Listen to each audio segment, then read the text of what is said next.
बुद्ध धर्म को अपनाया था। विजयदशमी के दिन नागपुर के अंदर 2 घटनाएं घटती हैं हर साल।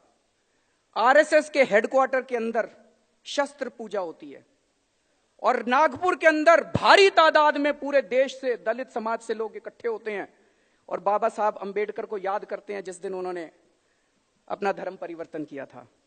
और 2 साल से मात्र चंद लोग जो आरएसएस के हेडक्वार्टर में शस्त्र पूजा करने के लिए इकट्ठे होते हैं, उसका दूरदर्शन लाइव टेलीकास्ट करता है। लेकिन लाखों दलित जो बाहर मैदान के अंदर, नागपुर के अंदर इकट्ठे होते हैं अपने बाबा साहब अंबेडकर को याद करने के लिए, उनका दूरदर्शन लाइव टेलीकास्ट नहीं करता है।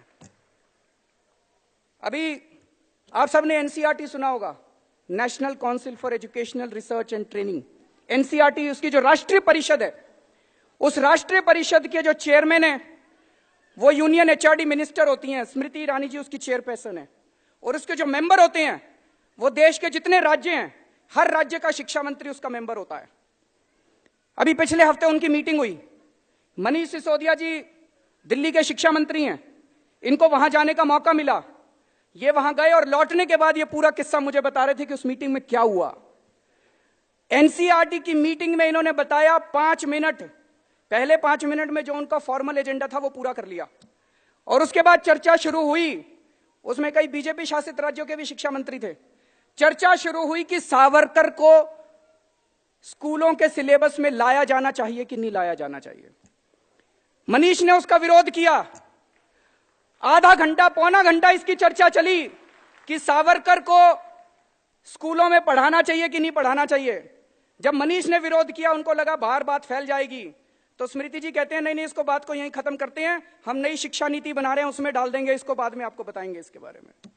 मैं आज मनीष सिसोदिया से अपील करना चाहता हूं, उन लोगों को सावरकर पढ़ाने दो, आप दिल्ली के सारे स्कूलों में अंबेडकर साहब को पढ़ाइए।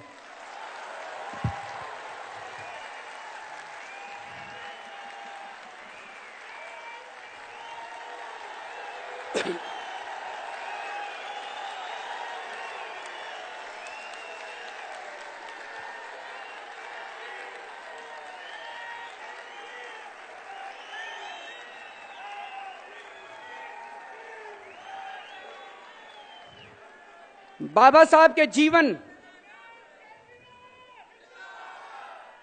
बाबा साहब के जीवन और बाबा साहब के विचार, बाबा साहब के संदेश, इनको विस्तार से आप दिल्ली के सारे स्कूलों में इसका सिलेबस तैयार किए और सारे स्कूलों के अंदर इसको पढ़ाने का इंतजाम कीजिए।